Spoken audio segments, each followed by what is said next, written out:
நித்யானந்தா நித்யானந்தா நித்யானந்தா நித்யானந்தா நித்யானந்தா நித்யானந்தா நித்யானந்தா நித்யானந்தா.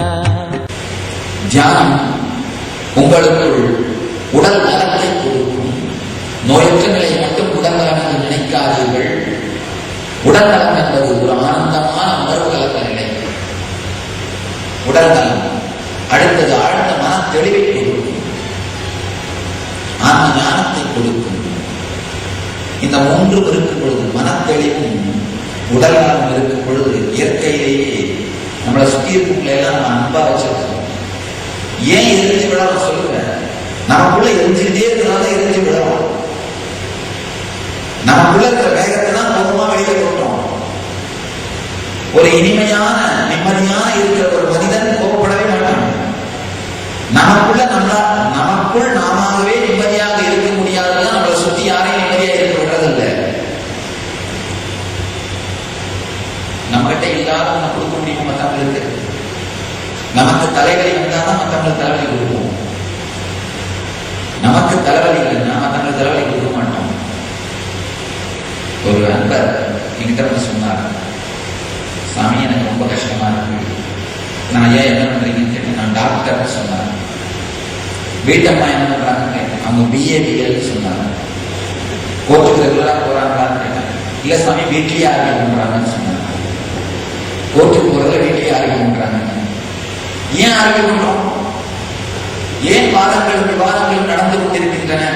நமக்குள் ஒரு திருப்தி இல்லாததனால் பார்ப்பதையெல்லாம் பொய் சொல்லிக் கொண்டே இருப்போம். நமக்குள்ள ஒரு எரிச்சலான ஒரு மனநிலை இருந்துகிட்டே இருக்கிறதால்தான் யாரை பார்த்தால் எரிச்சலாவே இருக்கும். நம்ம என்ன எப்படி இருக்கமோ அப்படியே தான் வெளியில போகணும்.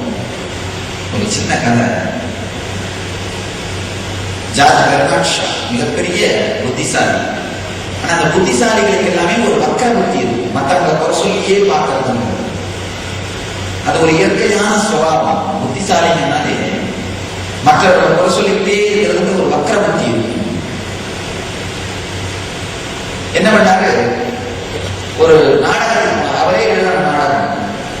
அந்த நாடகத்தை போய் பார்த்தார். அந்த நாடகத்தில் நடிச்ச ஒரு நடிகைக்கு மறுநாள் தந்தி அனுப்பினார்.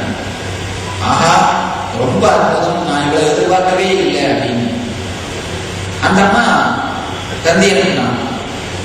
ஐயா, அளவுக்கு மீறி புகழறீங்க, அந்த அளவுக்கு தகுதி இல்லை அப்படின்னு சொல்லி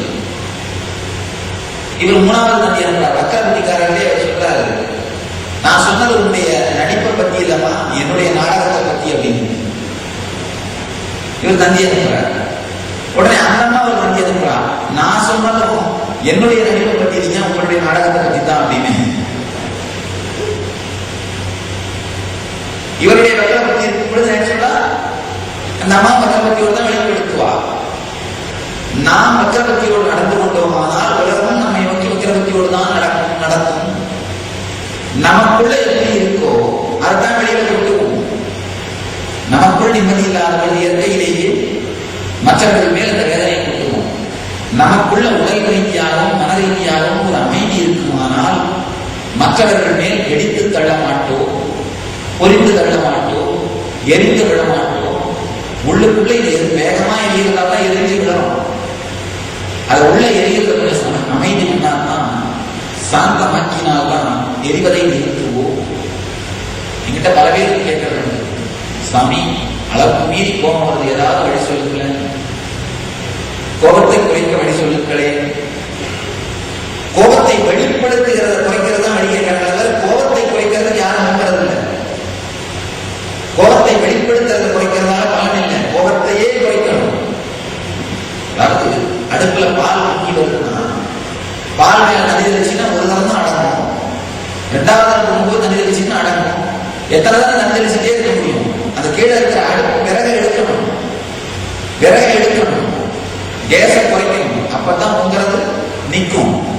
நமக்குள்ள பொங்கிக்கிட்டே இருக்கிற விஷயங்களை எரிந்து கொண்டே இருக்கும் அந்த கோப அக்னியை எடுக்க வேண்டும். கோப அக்னியை எடுக்கணும்னா ஞான அக்னியை மூட்டணும். தியானம் ஒன்றுதான் நமக்குள் மனநலத்தை அளிக்கும் ஒரு வழி. இந்த உடல் நலம் மனநலம் வந்ததுனாலே மற்றவர்களை நோக்கி எரிந்து விடுகின்ற தன்மை இல்லாமல் போகும். மற்றவர்களை எரிந்து விடுகிற தன்மை இல்லாமல் போனாலே குடும்ப உறவுகள் அற்புதமான சீர்நிலை அடையும், அற்புதமான ஒரு அமைதி வரும். இப்ப நம்ம வீடெல்லாம் எப்படி இருக்கு? குருக்ஷேத்திரம் மாதிரி இருக்கு, தர்மக்ஷேத்திரம் மாதிரி இருக்க வேண்டிய வீடு குருக்ஷேத்திரமா இருக்கு. காரணம் உள்ள எரிஞ்சுட்டே இருக்கிறது. அது மீண்டும் அமைதியாக வேண்டுமானால் தியானம் ஒன்றுதான் வழி, ஞானம் ஒன்றுதான் வழி. இந்த ஞானமும் தியானமும் வாழ்க்கையில வந்ததுன்னா உடல் நலம் மனநலம் அடுத்த நல்ல உறவுகள், இனிமையான உறவுகள் வர ஆரம்பிச்சிருங்க.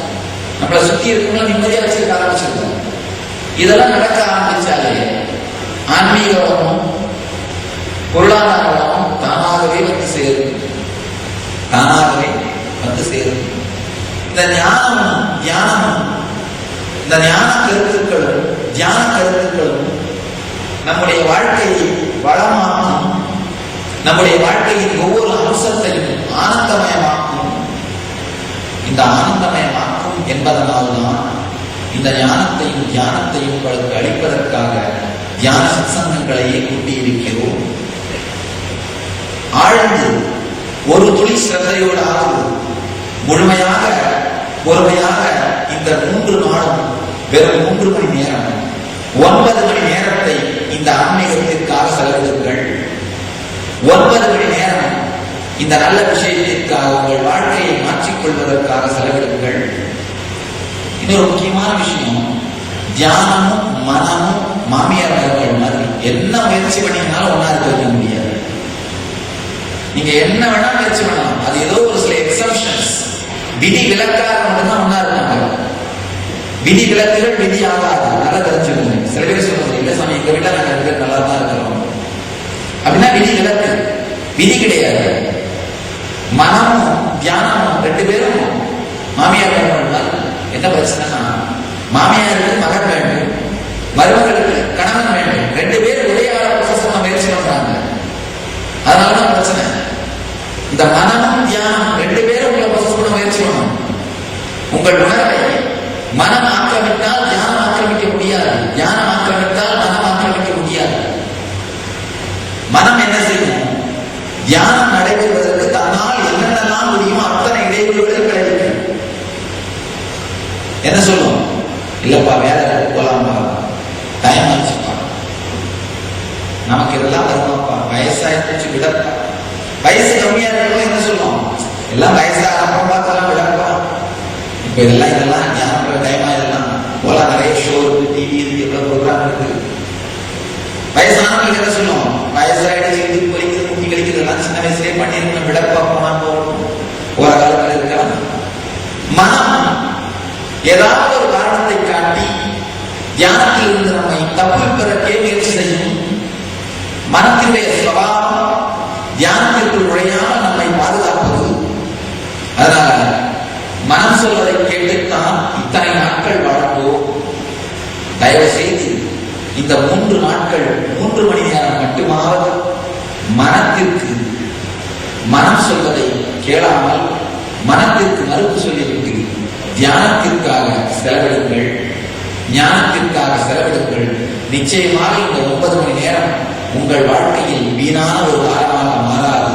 உங்கள் வாழ்க்கையை வீணாக்காமல் காத்த, வீணாக்காமல் நெருங்கிருப்பிய, வழி திருப்பிய, நல்ல ஒரு வாழ்க்கைக்கு நம்மை திருப்பிய நல்ல நேரமாக